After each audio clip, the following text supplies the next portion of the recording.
राधे राधे दोस्तों, जय श्री कृष्णा। कैसे हैं आप सब? आशा करती हूँ आप सब अच्छे होंगे, कुशल मंगल होंगे।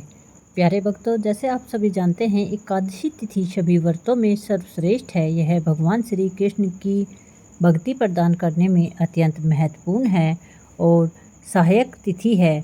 इसका व्रत पालन करने से वर्ष के सभी व्रतों का फल स्वतः ही मिल जाता है और ऐसी एकादशी तिथि है चैत्र मास के शुक्ल पक्ष में आने वाली कामदा एकादशी। यह एकादशी अपने नाम के अनुसार ही मनुष्य की समस्त कामनाओं की पूर्ति करती है।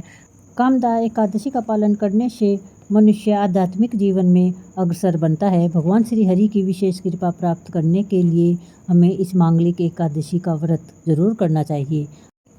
आइए ऐसी ही परम पवित्र और मंगलकारी कामदा एकादशी की व्रत कथा का प्रारंभ करते हैं। आप उसे ध्यानपूर्वक सुनिए। हम आने वाली एकादशी तिथि और व्रत के लिए अपनी मानसिक और शारीरिक चेतना को तैयार कर सकते हैं। अगर आज की कथा आपको अच्छी लगे तो वीडियो को लाइक करें, शेयर करें और चैनल को सब्सक्राइब करें।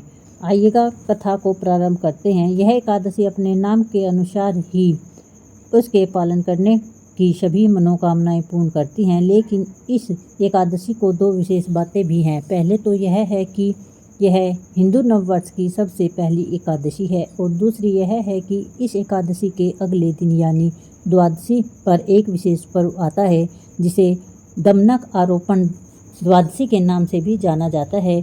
और उसके पीछे का इतिहास क्या है, तो आइए इस एकदा एकादशी के उपलक्ष्य में हम इस इतिहास की भगवान श्री कृष्ण से जुड़ी हुई एक विशेष लीला का श्रवण करते हैं। यह बात है अनेक वर्षों पूर्व की, जब जगन्नाथपुरी धाम में एक राजा राज्य करते थे। वे अपने भगवान जगन्नाथ के बड़े भक्त थे। अब एक दिन ऐसा हुआ कि सुबह सुबह पुजारी ने जगन्नाथ जी के गर्भगृह के द्वारा खोले तो उन्हें जगन्नाथ जी का एक वस्त्र नीचे गिरा हुआ मिला। यह देखकर वे अत्यंत प्रसन्न हो गए, क्योंकि यह शुभ संकेत था। तो बस सभी पुजारी प्रसन्न होते हुए जगन्नाथ जी के इस वस्त्र की भेंट राजा को देने के लिए उत्साहपूर्वक राजा के पास पहुँचे। वहां जाकर देखा तो प्रातःकाल में राजा चौसर खेल रहे थे। पुजारी ने प्रसन्न होते हुए राजा को जगन्नाथ जी का प्रसाद वस्त्र प्रदान किया। अब उस समय क्या हुआ कि राजा अपने दाएं हाथ से पासा फेंकने में व्यस्त थे, इसलिए उन्होंने अपने बाएं हाथ से उस वस्त्र को ले लिया और उस वस्त्र की ओर ध्यान दिए बिना अब यह देख पुजारी थोड़े उदास हो गए। लेकिन अब क्या करें, राजा के सामने वे कैसे कुछ बोल सकते थे, इसलिए चुपचाप वहां से चले गए। कुछ समय बाद राजा का खेल समाप्त हुआ। वे अपने कक्ष में वापस आए और अचानक उन्हें याद आया, अरे यह मैंने क्या अपराध कर दिया। मैं मूर्ख अपने खेल में इतना व्यस्त हो गया कि मैंने जगन्नाथ जी के प्रसाद वस्त्र की ओर ध्यान ही नहीं दिया और बाएं हाथ से उसको स्वीकार किया है। प्रभु, मुझ पापी ने कितना बड़ा अपराध कर दिया है। अब मैं कैसे इसका प्रायश्चित करूं? इस प्रकार स्वयं को दोषी मानते हुए प्रायश्चित करते हुए राजा ने खाना पीना बंद कर दिया। ना तो वे किसी से बात करते थे और ना ही राज्य के कार्यभार में ध्यान देते थे। आखिर एक सप्ताह बाद राजा ने कुछ कठोर निर्णय लिया। राजा ने सोचा कि प्रभु, मैंने अपने बाएं हाथ से आपके प्रसाद वस्त्र का स्वीकार किया था और इस प्रकार एक बड़ा अपराध किया, इसलिए मेरा प्रायश्चित यही है कि मैं अपने एक बाएं हाथ को काट दूं। लेकिन अब अपने ही हाथ को कैसे काटा जाए? तो उन्होंने एक उपाय ढूंढ निकाला। राजा ने अपने विशेष मंत्री को बुलाया और उनसे कहा कि मंत्री, कुछ दिनों से कोई बात है जो मुझे परेशान कर रही है। जब मैं रात को सोने जाता हूँ तो मेरी खिड़की में से एक लंबा सा हाथ आता है और वह मेरा स्पर्श करने का प्रयास करता है। यह देखकर मैं भयभीत हो जाता हूँ और इसी कारण मैं पिछले कई रातों से सो भी नहीं पाया हूँ। अपने राजा को इस प्रकार उदास देखकर मंत्री ने कहा, हे राजन, आप चिंता न करें, हम अभी इस भूत को भगाने के लिए विशेष तांत्रिकों को बुलाते हैं। इतना कहकर मंत्री ने अपने राज्य में कुछ ज्ञानी तांत्रिकों को बुला लिया।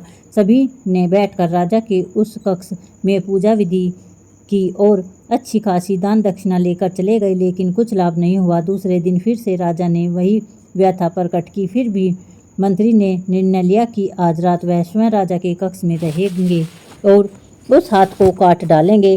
रात होते ही मंत्री राजा के कक्ष में पहरा देने लगे और राजा को किसी और कक्ष में भेज दिया। मध्यरात्रि हुई, खिड़की में से एक हाथ आया।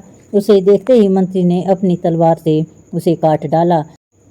अगले दिन सुबह प्रसन्न होकर वह मंत्री उस कटे हुए हाथ को लेकर राजा के पास गया और उसे यह शुभ समाचार देते हुए रात्रि की संपूर्ण घटना कह सुनाई। राजा ने भी मंत्री की प्रशंसा की और उसे प्रोत्साहित करने के लिए इनाम दिया। इतने में मंत्री ने देखा कि अरे यह क्या, राजा का बायां हाथ कटा हुआ है।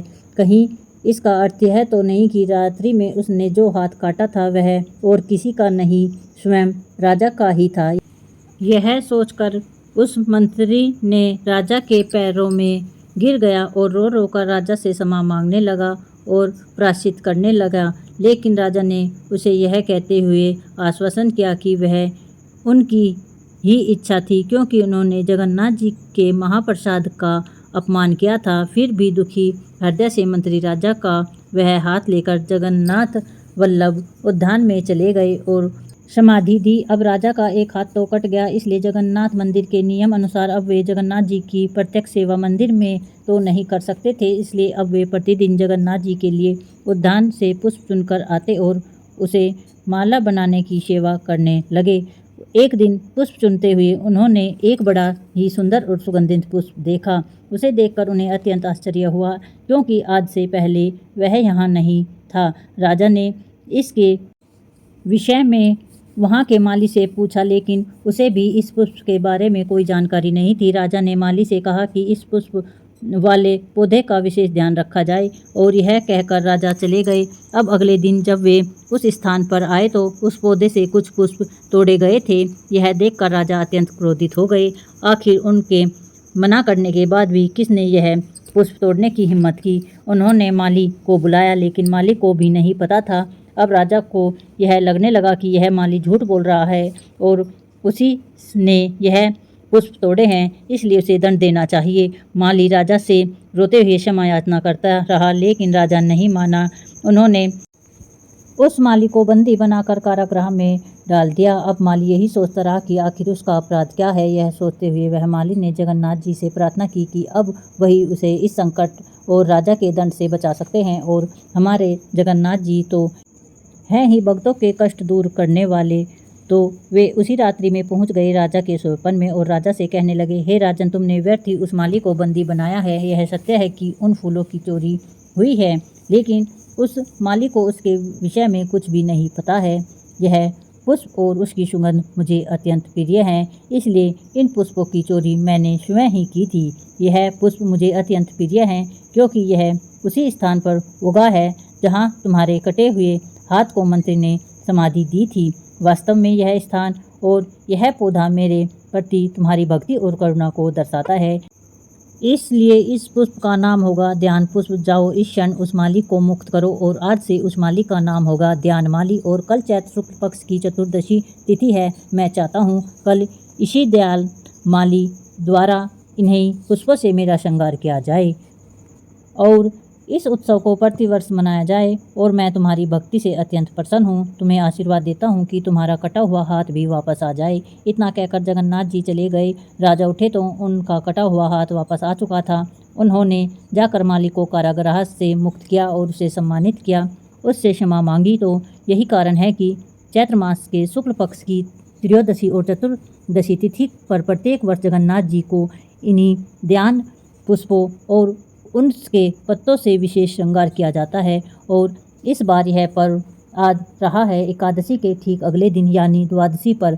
तो यह थी कामदा एकादशी के उपलक्ष्य में एक विशेष कथा।